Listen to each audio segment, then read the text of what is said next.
Banyak rumah tangga bahagia, tercapai apa yang menjadi cita-cita dan tujuan.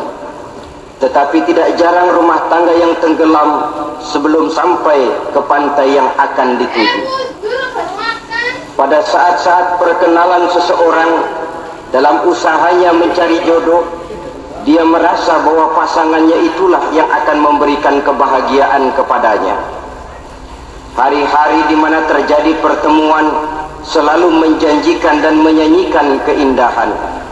Bahkan sehari tak bertemu rasa seminggu, seminggu tidak bertemu rasa sebulan, sebulan tidak ketemu pingsan.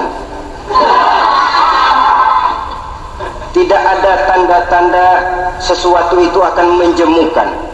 Namun setelah memasuki kehidupan bahtera berumah tangga, baru beberapa bulan saja atau baru beberapa tahun saja, semua impian tadi sirna dan musnah.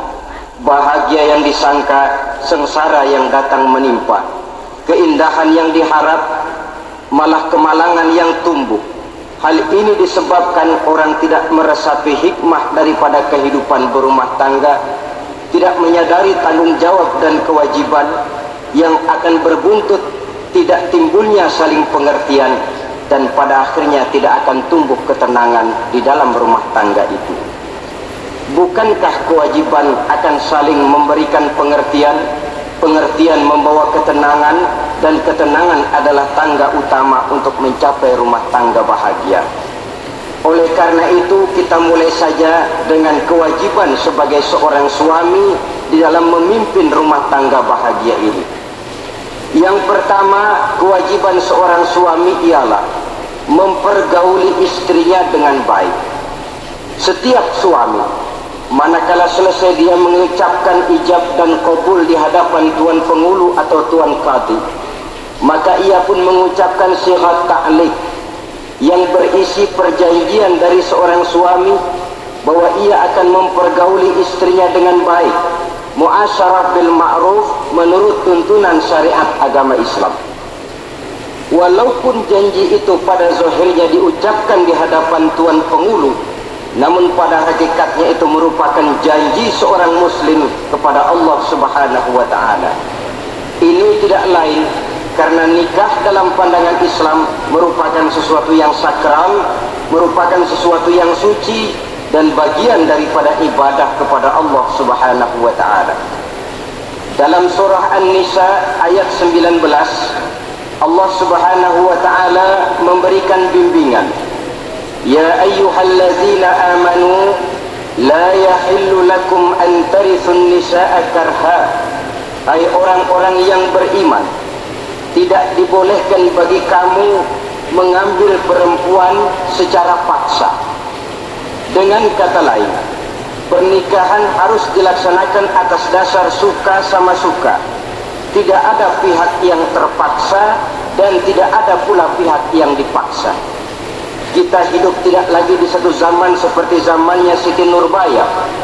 Walaupun barangkali cinta memang bisa timbul setelah pernikahan, tetapi akan lebih baik kalau sebelumnya telah diawali dengan saling kenal mengenal, saling memahami latar belakang masing-masing untuk memudahkan timbulnya saling pengertian. Wala ta'diluhunna litadhhabu bi ba'di ma ataitumuhunna illa an ya'tina bi fahishatin mubayyinah.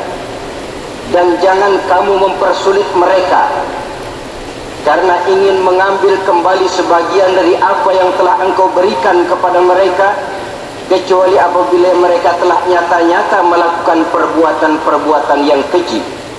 Wa ashiruhunna bil ma'ruf, dan pergaulilah istri-istrimu itu dengan baik. Fa in karihtumuhunna, kalau kamu merasa tidak suka kepadanya, bersabarlah. Fa asa an takrahu syai'an wa yaj'alallahu fihi khairan katsira. Karena boleh jadi kamu tidak menyukai sesuatu, padahal Allah menjadikan di dalam sesuatu yang kamu tidak sukai itu kebaikan yang banyak bagimu. Ini merupakan tuntunan umum betapa seorang suami harus mempergauli istrinya dengan baik, muasyarah bil ma'ruf, menurut tuntunan syariat agama Islam. Karena bagaimanapun hak milik seorang suami terhadap istrinya adalah milkul manfaah, milik untuk mengambil manfaat, bukan milkul mutlak seperti seorang memelihara budak umpamanya, yang bisa dihitam putihkan, bisa dijungkir balikan, bisa diperlakukan sekehendaknya. Itu bertentangan dengan tuntunan agama kita. Adalah kewajiban seorang suami mempergauli istrinya dengan baik. Kemudian yang kedua, seorang suami harus menaruh perhatian, menjaga kehormatan, dan bila perlu turut membantu dan menolong pekerjaan istrinya. Menaruh perhatian sampai kepada hal-hal yang kecil, sehingga si istri merasa bahwa dia mendapat perhatian. Ada tempat dia mengadu, ada tempat dia melarikan persoalan, ada tempat dia bercerita. Sejak dari tingkah laku, berpakaian, berperhiasan, make up, dan lain sebagainya. Karena tanpa ada perhatian dari seorang suami, biasanya istri akan menjadi malas, baik untuk bersolek, baik untuk membina dan mengatur rumah tangga, dan lain sebagainya. Dari seorang suami yang penuh perhatian, istri biasanya akan timbul sikap hati-hatinya. Apalagi tidak berat lidah untuk memuji perbuatan baik yang dilakukan istrinya, dan tidak mencela secara langsung perbuatan-perbuatan salah yang dilakukan oleh istrinya. Dia bisa menegur secara bijaksana dan dewasa. Saudara-saudara kaum muslimin, seorang sahabat bernama Salman Al-Farisi mempunyai adik perempuan yang kawin dengan Abi Dzar Al-Ghifari. Satu hari Salman datang menengoki adik perempuan ini di rumahnya. Dilihatnya adiknya, rambutnya acak-acakan, pakaiannya kumuh, pendeknya nggak enak dilihat. Salman memberikan nasihat, kau bersoleklah sedikit supaya suamimu betah di rumah. Kata istrinya, untuk siapa saya bersolek? Ya tentu untuk siapa lagi kalau bukan untuk suamimu. Kata adiknya, percuma saja, suami saya jarang di rumah. Kemana? Di masjid terus. Salman mengadukan hal ini kepada baginda Rasul. Lalu baginda Rasul mengatakan, inna likulli syai'in haqqun, segala sesuatu ada haknya. Allah ada haknya untuk disembah, istri pun mempunyai hak untuk dipenuhi. Melalaikan salah satu hak berarti melakukan kezaliman. Di sini kita melihat fungsi, karena kurangnya perhatian Abi Dzar Al-Ghifari terhadap istrinya akan mengakibatkan kemalasan si istri untuk mendandani dirinya sendiri.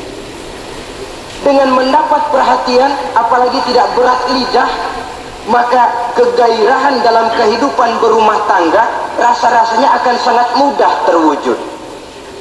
Kalau suaminya bersolek, kalau istrinya bersolek, kata suaminya, ah kau memang pandai milih warna, walaupun barangkali warnanya norak betul. Tapi kalau pada saat itu seorang suami jujur, dan akan timbul pertengkaran. Kadang-kadang istri bersolek, suami apa katanya? Lu si dandan mangga dandan sama. Ini kan sudah tidak menghargai, tidak menaruh perhatian.